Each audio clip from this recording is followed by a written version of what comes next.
నమస్తే welcome to our channel. Tirumala కల్తీ నెయ్యి కేసులో రోజుకొక న్యూస్ మనం చూస్తూ ఉన్నాము. మరి దీనిపైన కూడా స్పందించకుండా వైసీపీ నేతలందరినీ కూడా హెరిటేజ్ పైన టార్గెట్ చేయడాన్ని ఏ విధంగా చూడాలి? సీనియర్ జర్నలిస్ట్ సత్యమూర్తి గారిని అడిగి తెలుసుకుందాం. సార్ నమస్తే. సార్ నమస్కారం అండి. టీటీడీ కల్తీ నెయ్యి కేసులో మనం సంచలన వార్తలు ఎన్నో చూసాం సార్. చిన్నప్పన్న గురించి కానివ్వండి, అసలు కేసు స్టార్ట్ అయినప్పటి నుంచి కూడా ఎన్నో అంశాలు చూసాం. వాటిపైన స్ట్రెయిట్గా ఎప్పుడు కూడా వైసీపీ స్పందించలేదు. కానీ ఇప్పుడు బోలేబాబా డైరీ అని చెప్పి, ఇందాపూర్ డైరీ అని చెప్పి వీటన్నిటికీ కూడా హెరిటేజ్తో సంబంధాలు ఉన్నాయి, వాళ్ళ వెబ్సైట్లోనే పెట్టుకున్నారు అని చెప్పి చాలా కథనాలు సాక్షి మీడియా కానివ్వండి, వైసీపీ అనుకూల మీడియాలు కానివ్వండి, మెయిన్గా సాక్షి మీడియా సార్. ఏంటి అసలు హెరిటేజ్ని టార్గెట్ చేయడాన్ని ఏ విధంగా చూడాలి? అంటే హెరిటేజ్ చంద్రబాబు నాయుడు గారి కుటుంబ సభ్యుల సంస్థ అవ్వడమే హెరిటేజ్ పాపమా? ఎలా చూడాలంటారు? ఇక్కడ మనం అంటే జరిగిన విషయాల్ని మనం క్రమంగా చూస్తే, ఒక క్రమంలో చూస్తే ఏంటి అంటే, అక్కడ తిరుమల లడ్డూ తయారీకి కల్తీ నెయ్యి వాడారు అనేది సిబిఐ సిట్ ఎస్టాబ్లిష్ చేసింది. ఎస్టాబ్లిష్ చేసి దానికి సంబంధించి ఒక 36 మంది నిందితుల్ని పెట్టింది. ముందర ఈ కల్తీ నెయ్యి మీద ఆరోపణలు వచ్చిన తర్వాత జగన్మోహన్ రెడ్డి దగ్గర నుంచి, సుబ్బారెడ్డి, కరుణాకర్ రెడ్డి దగ్గర నుంచి అందరూ కూడా భయపడ్డారు.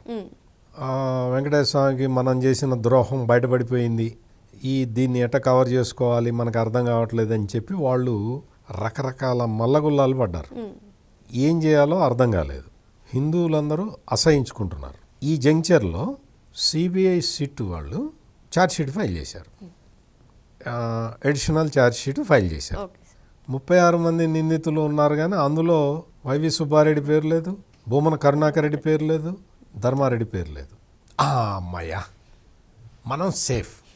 మనం సేఫ్ అయిపోయాము, ఈ పాపం మనకు అంటుకోలేదు, చేసింది వాళ్ళే చేశారు. కానీ ఆవిడ పల్లి ఈశ్వర్రెడ్డి అనే చిన్న క్లర్క్ని, ఆ పల్లి ఈశ్వర్రెడ్డి ఈ చెవిరెడ్డి భాస్కర్ రెడ్డికి రిలేటివ్ అవుతాడు. మధ్య విజయభాస్కర్ రెడ్డి అనే డైరీ ఎక్స్పర్టు వైవి సుబ్బారెడ్డికి రిలేటివ్ అవుతాడు. ఆ చిన్నప్పన్న అయితే వైవి సుబ్బారెడ్డి పిఏనే. వీళ్ళందరినీ బలిపెట్టేశాము, అయిపోయింది. బలిపీఠం మీదగా వాళ్ళని ఎక్కిచ్చేసాము, మనం సేఫ్, మన పేర్లు ఛార్జ్షీట్లో లేవు అని చెప్పి ఈ సుబ్బారెడ్డి, భూమన కరుణాకర్ రెడ్డి అయితే పబ్లిక్లోనే ఎక్స్ప్రెస్ చేశాడు, అమ్మయ్య మేము బతికిపోయామండి, మా పేర్లు లేవండి అని రిలీఫ్ ఫీల్ అయిపోయారు. ఈ జంక్చర్లో ఏమైంది అంటే, వాళ్ళు ఎక్స్పెక్ట్ చేయండి ఏంటి అంటే, వైసీపీ వాళ్ళు కూడా ఎక్స్పెక్ట్ చేయలే. సిబిఐ సిట్టు ఆ నెల్లూరు ఏసీబీ కోర్టులో ఈ అడిషనల్ ఛార్జ్ షీటు ఫైల్ చేసే వరకే ముందర తెలుసు. వాళ్ళు ఇంకొక పని చేశారు, అది తర్వాత తెలిసింది. అదేంటి అంటే, ఈ సిబిఐ సిట్ వాళ్ళు రాష్ట్ర ప్రభుత్వానికి ఒక లేఖ రాశారు.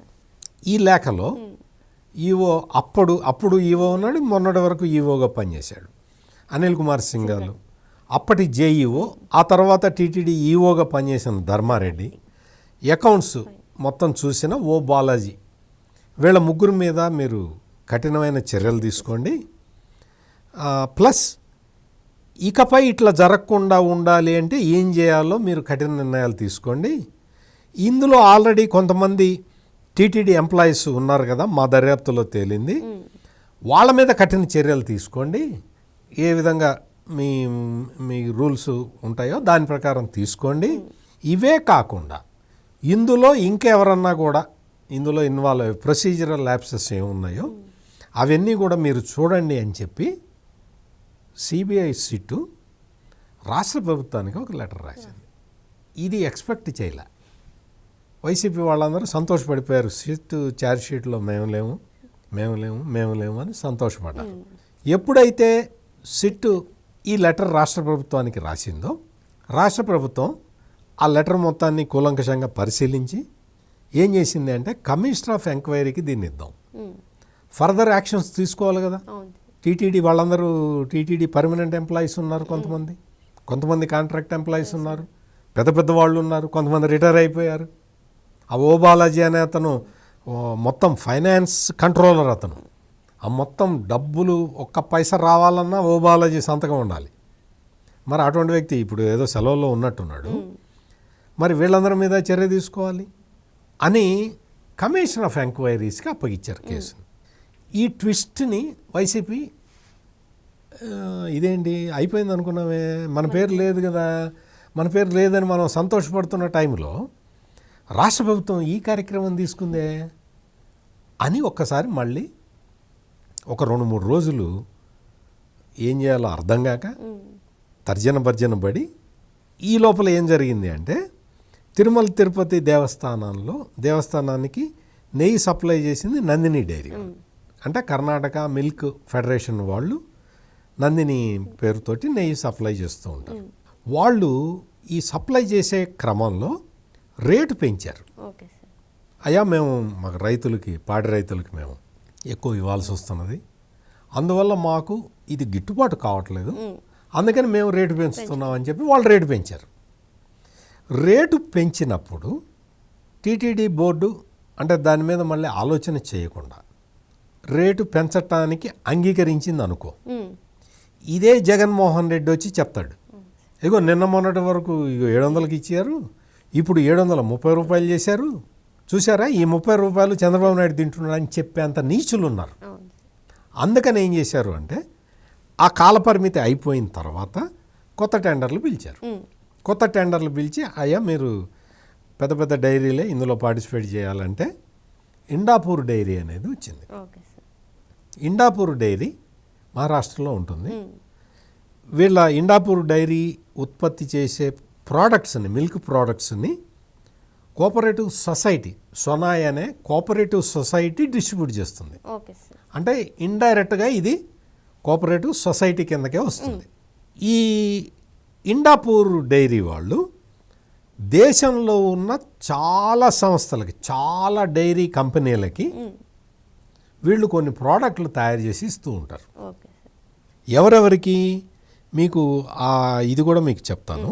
బ్రిటానియా పేరు విన్నారు కదా, పతంజలి, మదర్ డైరీ, అమూల్ అంటే గుజరాత్కి సంబంధించిన కంపెనీ. జగన్మోహన్ రెడ్డి తీసుకొచ్చి ఆంధ్రప్రదేశ్లో ప్రవేశపెట్టాడు.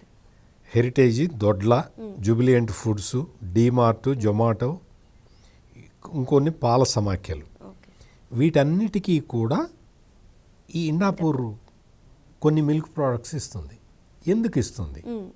ఎందుకు ఇస్తుంది అంటే ఇండాపూర్ అనేది మొత్తం భారతదేశంలో ఉన్న టాప్ 5 డైరీలలో ఒకటి.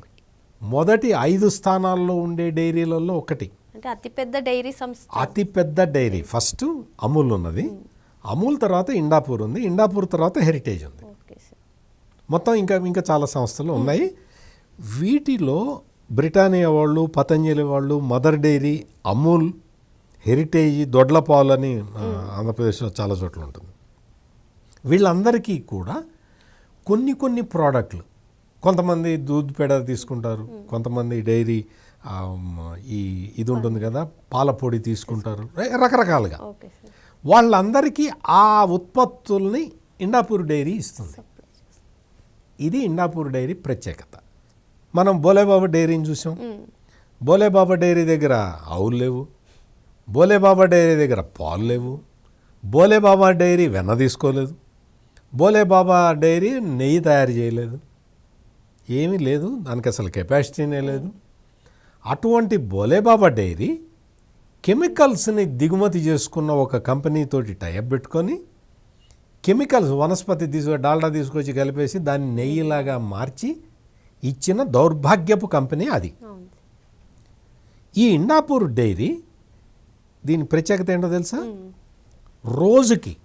ప్రతిరోజు దాదాపుగా ఒక 22 ఏళ్ళు అంత అయింది ఆ కంపెనీ పెట్టి, ప్రతిరోజు 40 లక్షల లీటర్ల పాలు సేకరిస్తారు. 40 లక్షల లీటర్ల పాలని సేకరించే కంపెనీ ఇండాపూర్ డైరీ. ఇంకో విషయం తెలుసా?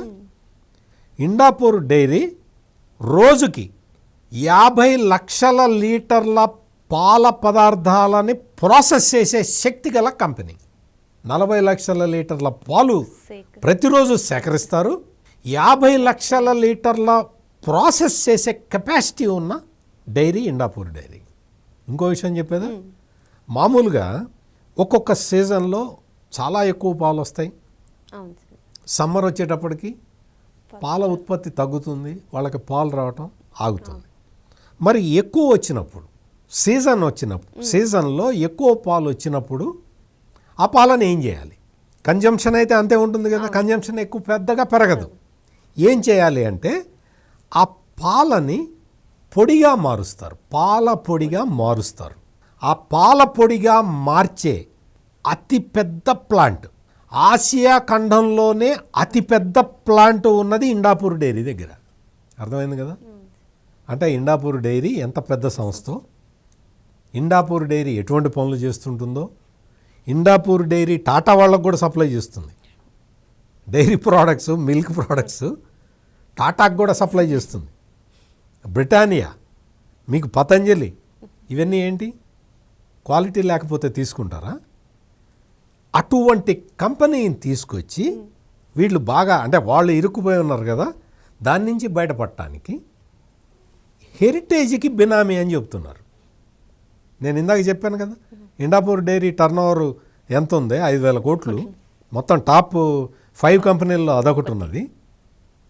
ఇండాపూర్ కంపెనీ హెరిటేజ్కి బినామీ అంటాడు భూమన కరుణాకర్ రెడ్డి. చాలా ప్రోడక్ట్లు, అంటే ఇప్పుడు ఉదాహరణకి దూద్ పేడ ఉంది. దూద్ పేడ అంత ఎక్కువ మార్కెటింగ్ ఉండకపోవచ్చు, కానీ చాలామంది వచ్చి అడుగుతుండొచ్చు. దాన్ని తయారు చేసి ఇవ్వండి మీరని చెప్పి హెరిటేజ్ వాళ్ళు ఇండాపూర్కి కాంట్రాక్ట్ ఇచ్చారు. లేదు, మహారాష్ట్రలో హెరిటేజ్ ప్రోడక్ట్స్కి కొంత డిమాండ్ ఉన్నది. వీళ్ళు వెళ్ళి అక్కడికి వెళ్ళి ఫ్యాక్టరీ పెట్టి అవన్నీ తయారు చేసి మళ్ళీ వాళ్ళకి ఇచ్చే బదులు అక్కడ ఆల్రెడీ ఒక ఇది ఉంది, కంపెనీ ఉంది, ఆ కంపెనీకి ఆర్డర్ ఇస్తారు. ఎవరైనా అదే చేస్తారు. మా బ్రాండ్ మీద ఇంత క్వాలిటీ ఉండాలి, ఈ క్వాలిటీ ఉండాలి, క్వాలిటీ తగ్గితే మేము తీసుకోము అని చెప్పి మా బ్రాండ్ మీద మీరు తయారు చేసి ఇవ్వండి అంటారు. ఇంకా మీకు బాగా అర్థం కావడానికి మీకు ఒక చిన్న ఉదాహరణ చెప్తా. ఇప్పుడు ఈ సాక్షి న్యూస్ పేపర్ ఉంది కదా, సాక్షి న్యూస్ పేపరు మహబూబ్ నగర్ లాంటి ప్లేస్లో కూడా, అంటే ఒక 1000-2000 కాపీలు కూడా సాక్షి పేపర్ అమ్ముడు పోని చోట కూడా ఇట్లా స్విచ్ చేసి ఆపితే, స్విచ్ వేసి ఆపితే 5,000 కాపీలు వచ్చే మిషన్ పెట్టాడు. అంత పెద్ద మిషన్ పెట్టాడు. దాన్ని ఏం చేస్తున్నారు? ఇప్పుడు వాళ్ళకంత అవసరం లేదు. ఏం చేస్తున్నారు? చాలా పేపర్లు, చిన్న చిన్న పేపర్లని జాబ్ వర్క్స్ని తీసుకొచ్చి, అయ్యా మా దగ్గర మిషన్ ఉంది, మా దగ్గర మిషన్ ఉంది, అది ఖాళీగా ఉంది, మీరు మీకు డబ్బులు ఇవ్వండి, మీ పేపర్లు ప్రింట్ చేస్తామని చెప్పి సాక్షి వాళ్ళు జాబ్ వర్క్స్ తీసుకుంటున్నారు. అంటే ఇప్పుడు ఏదో ఒక పేపరు, ఆ పేపర్ జాబ్ వర్క్ని సాక్షి ప్రింటింగ్ ప్రెస్లో ప్రింట్ చేస్తున్నారు. అది ఎవరిదో పేపరు. ఆ పేపర్ రాసే వాటన్నిటికీ జగన్మోహన్ రెడ్డి బాధ్యత వహిస్తాడా, భారతిరెడ్డి బాధ్యత వహిస్తారా? నువ్వు ప్రింట్ చేసి ఇస్తున్నావు, అంతేనా? నీ ఆర్గ్యుమెంట్ అదే కదా, నువ్వు అదే చెప్తావు కదా, నేను జాబ్ వర్క్ తీసుకున్నానండి, చేస్తున్నానండి అంటావు. మరి ఇండాపూర్ డైరీ కూడా అదే చేస్తున్నది. వాళ్ళ ప్లాంట్ కెపాసిటీ ఎక్కువ, 50 లక్షల లీటర్లు పర్ డే మిల్క్ ప్రోడక్ట్స్ని ప్రాసెస్ చేసే శక్తి ఉన్న డైరీ అది. వాళ్ళు జాబ్ వర్క్ తీసుకుంటున్నారు, నీకేంటి నొప్పి? హెరిటేజ్ బినామీ ఇండాపూర్ అని చెప్పటం నీకు అన్న బుర్ర ఉంది అసలు? ఇది అందుకని ఈ రోజున హెరిటేజ్ మీద బురద చల్లుదామని వీళ్ళు చేసిన ప్రయత్నం మొత్తం వికటిస్తుంది. హెరిటేజ్ వాళ్ళు కూడా వీళ్ళ మీద లీగల్ యాక్షన్కి వెళ్ళబోతూ ఉన్నారు. హెరిటేజ్ వాళ్ళే కాదు, తిరుమల తిరుపతి దేవస్థానం బోర్డు చైర్మన్ బిఆర్ నాయుడిని కూడా అవమానకర రీతిలో మాట్లాడారు ఈ వైసీపీ వాళ్ళు. ఆయన కూడా యాక్షన్ తీసుకోబోతున్నాడు. సార్, ఇక్కడ ఒక్క అంశం సార్, ఇప్పుడు హెరిటేజ్ అనేది తన బిజినెస్ కార్యకలాపాల గురించి ఎక్కడికైనా వెళ్ళి ఏ ప్రోడక్ట్స్నైనా తెచ్చుకుంటుంది. టీటీడీ కల్తీ నెయ్యి అంశంలో ఎక్కడా కూడా హెరిటేజ్ పేరుని మెన్షన్ చేయలేదు. అప్పుడు అసలు హెరిటేజ్కి మిగతా సంస్థలకి లావాదేవీలు ఉంటే అది దాని తెరపైకి తీసుకురావడం ఎంతవరకు కరెక్ట్ అంటారు? అంటే వీళ్ళ ప్లాన్ అది. వీళ్ళ ప్లాన్ ఏంటి అంటే హెరిటేజ్ ఇక్కడే కాదు, దేశంలో ఎక్కడా కూడా గవర్నమెంట్కి సంబంధించిన ఆపరేషన్స్లో పార్టిసిపేట్ చేయదు. వాళ్ళ పాలసీ అది. గవర్నమెంట్ తోటి సంబంధం ఉంది అంటే ఆ జోలికి పోరు. వాళ్ళ పాలసీ అది. గవర్నమెంట్ కాంట్రాక్ట్ ఇస్తున్నదండి, మాకు అక్కర్లేదు, మేము తీసుకోము అని చెప్తారు. అది వాళ్ళ పాలసీ. మరి అటువంటి పాలసీ ఉన్న ఒక కంపెనీని నువ్వు వివాదంలో లాగటం ఏంటి? ఇంకొక పాయింట్, ఈ ఇండాపూర్ డైరీ వాళ్ళు వాళ్ళు ఎవరెవరికి ఇస్తారో తెలుసా? ఇందాక కంపెనీల పేర్లు చెప్పాను కదా, అవును సార్. ఇప్పుడు దేవస్థానాల పేర్లు చెప్తా. Okay sir. తిరుమల తిరుపతి దేవస్థానాన్ని గతంలో కూడా ఇచ్చారు, ఉమ్. ఇప్పుడు ఇస్తూ ఉన్నారు. షిరిడి సాయి సంస్థానానికి ఇస్తారు, ఎక్కువ నెయ్యి వాడతారు ఈ షిరిడిలో కూడా, లడ్డూలు అవన్నీ తయారు చేస్తారు. సిద్ధి వినాయక ట్రస్ట్ ముంబై, ప్రిస్టేజియస్ లక్షల కోట్లు ఉంటాయి. సిద్ధి వినాయక ట్రస్ట్కి కూడా వీళ్ళే నెయ్యి. నెయ్యి సప్లై చేస్తారు. అమృత్సర్ ఎస్జిపిసి వాళ్ళకు కూడా వీళ్ళే ఇస్తారు. కేరళ దేవస్వం బోర్డు, పద్మనాభ స్వామి టెంపుల్ ఉంటుంది కదా, వాళ్ళకు కూడా వీళ్ళే నెయ్యి ఇస్తారు. అంటే ఇంత పెద్ద పెద్ద ఆలయాలకి నెయ్యి సప్లై చేసే ఇండాపూర్ డైరీని నీ నీ దౌర్భాగ్యపు బోలేబాబా డైరీ తోటి, ఏఆర్ డైరీ తోటి పోలుస్తావా? భూమన కరుణాకర్ రెడ్డి ఒకసారి ఆలోచించుకో. పెద్ద పెద్ద దేవస్థానాలకి వాళ్ళు రెగ్యులర్గా సప్లై చేస్తూ ఉన్నారు, ఎటువంటి అభ్యంతరం లేకుండా. కల్తీ చేయాల్సిన అవసరం వాళ్ళకి లేదు. ఎందుకు లేదు? 40 లక్షల లీటర్లు పర్ డే వాళ్ళు ప్రొక్యూర్ చేసుకుంటూ ఉంటే, పాల సేకరణ చేసుకుంటూ ఉంటే, వాళ్ళు కెమికల్స్ తోటి పాలు తయారు చేయాల్సిన అవసరం ఏముంది వాళ్ళకి?